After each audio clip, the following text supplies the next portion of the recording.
కానీ బయటకు వచ్చాక ఏ ఒక్క కంటెస్టెంట్కి కౌశల్ లాంటి అంత పెద్ద స్టార్ హీరోకి వచ్చినంత క్రేజ్ వచ్చింది ఆ టైంలో. ఈరోజు కౌశల్ ఎక్కడ కనిపించట్లేదు. ఈరోజు సినిమా రిలీజ్ అవుతుంటే ఎంతమంది చూస్తారో తెలియదు, థియేటర్స్ రావట్లేదు, అలాంటి సిచ్యువేషన్కి వచ్చేస్తున్నారు అందరూ. ఈ బిగ్ బాస్ నుంచి బయటకు వచ్చాక ఫేమ్ ఎందుకు నిలబెట్టుకోలేకపోతున్నారు కంటెస్టెంట్స్? నాకు అనిపించింది జెన్యున్గా చెప్పండి బ్రో, చెబితే కొంచెం ఓవర్ అనుకుంటారేమో.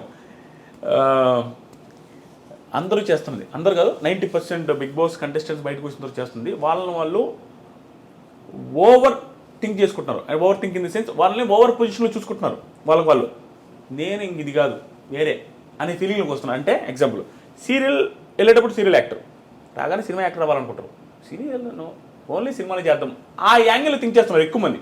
దానివల్ల సీరియల్కి దూరం అయిపోతారు. సినిమాలు ఒకటి వస్తాయి, ఇంకా అతను తాగిపోతాయి. సీరియల్కి రావాలంటే నామోషి తక్కువ, నామోషి ఉంటుంది. ఒకవేళ సీరియల్కి వచ్చినా కూడా కొంచెం ఓవర్ పాపులారిటీ ఏంది, ఇప్పుడు సీరియల్లో చూస్తే ఎట్లా ఉంటుందో కొంచెం దానికి సరిపోడేమో అనే ఫీలింగ్ వస్తుంది వీళ్ళకి.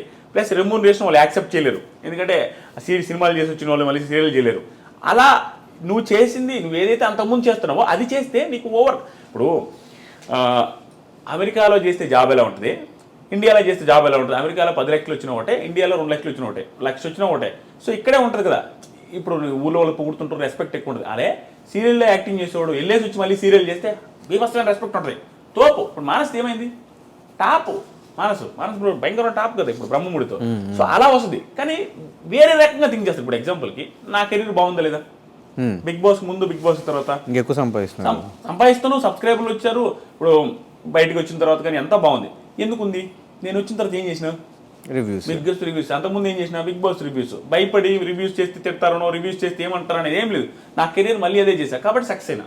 సో నాకు అనిపించింది వాళ్ళు ఓవర్గా థింక్ చేసుకుని చాలా మంది ఇది కాదు ఇంకొకటి చేద్దాం అనేసి వెళ్ళిపోయి అది ఏది కాకుండా అవుతున్నారని నాకు అనిపిస్తుంది బ్రో నిజంగా. కానీ సీజన్ 7 బజ్ ఎందుకు చేయనన్నారు మీ దాకా వచ్చినప్పుడు? నా దాకా డైరెక్ట్గా రాలేదు, ఇండైరెక్ట్గా వచ్చింది. ఇండైరెక్ట్గా అంటే నేను ఒప్పుకోననే ఫీలింగ్ వాళ్ళకి ఉండింది. ఎందుకంటే నేను రెస్పెక్ట్తోనే చెప్తాను. నాకు హ్యూజ్ రెస్పెక్ట్ వాళ్ళు టీం మీద. నేను భయంకర రెస్పెక్ట్తో మాట్లాడతా వాళ్ళతో అందరితో. ఎందుకంటే అక్కడ నాది తెలిసిందే బ్రో, లాస్ట్ టైం రివ్యూస్ చేయాలి. మళ్ళీ ఈ సంవత్సరం వాళ్ళు రివ్యూస్ చేయొద్దంటారు. బిగ్ బాస్ బజ్ చేస్తే రివ్యూస్ చేయకూడదు. సో 2 సంవత్సరాలు రివ్యూస్ చేయకపోతే మీకు తెలుసు యూట్యూబర్గా ఎత్తిపోతుంది ఛానల్ మొత్తం. ఇంకా ఎంత చేసినా వ్యూస్ రావు. అలాంటప్పుడు అదొకటి. ఇంకొక రీజన్ ఏంటంటే 2 సంవత్సరాలు రివ్యూస్ చేయకపోవడం వల్ల మనకు రివ్యూస్ అంటే ఇష్టం. నేను ఎందాక చెప్పిన వచ్చిన తర్వాత మీరు ఏదైతే చేయాలనుకుంటే అదే చేస్తే సక్సెస్ అవుతావు. నువ్వు ఈ స్థాయి పెరగాలనేసి చూసావు అనుకో, బిగ్ బాస్కి వెళ్ళి వచ్చిన వాళ్ళకి చాలా మందికి అవ్వదు, కొంతమందికి అవుద్ది, చాలా మందికి అవ్వదు. అది కూడా థింక్ చేసుకుని ఏది చేస్తానో అదే చేస్తే లైఫ్ బాగుంటుంది అనేసి అదే చేసుకున్నాం.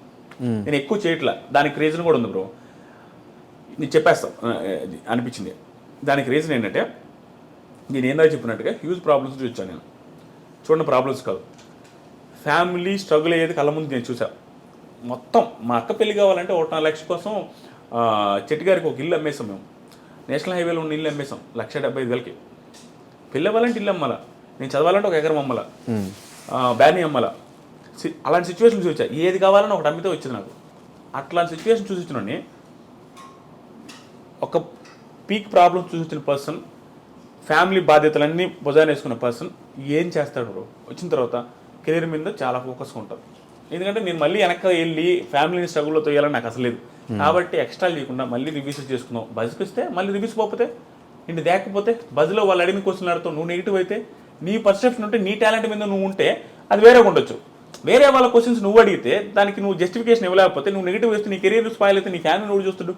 నేను నా ఫ్యామిలీ విషయంలో మాత్రం ఎక్కడ ఆయనకు అడిగాను బ్రో. నేను అనుకుంటే ఆ ఫ్యామిలీని మళ్ళీ ఆ స్థాయికి వెళ్ళకూడదు, నేను మళ్ళీ వెనక్కి వెళ్ళకూడదు. అలాగే కెరీర్ ప్లాన్ చేసుకున్నాం. అది కూడా ఒక రీజన్.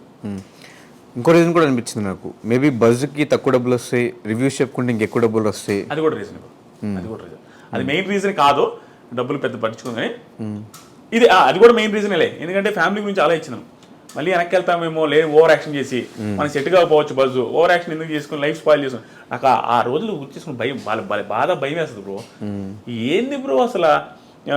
నేను చెప్తాను, నేను చెప్తే నాకు ఒకసారి అనిపిస్తుంది, నేను ఫిష్ తిను, ప్రాన్స్ తిను, మటన్ తిను.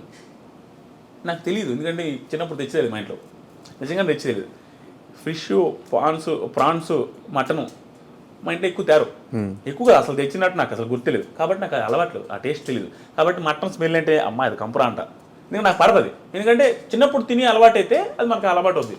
ఆ పొజిషన్ నుంచి వచ్చి ఏదైనా మనకి రావాలంటే చాలా కష్టపడి రోజులేదు కానీ నేనైతే బిల్డప్పే ఆ రోజు ఖర్చు పెట్టేవాడిని ఓవర్గా గాలిగా కానీ నా దగ్గర మా ఇంటి వాళ్ళ దగ్గర లేదు పీడించుకొని ఖర్చు పెట్టేది కానీ ఈరోజు ఆ ప్రాబ్లమ్స్ మళ్ళీ చూడాలంటే భయం అందుకే చాలా జాగ్రత్తగా ఉంటాం బ్రో భయంగా ఉంటాం రెవెన్యూ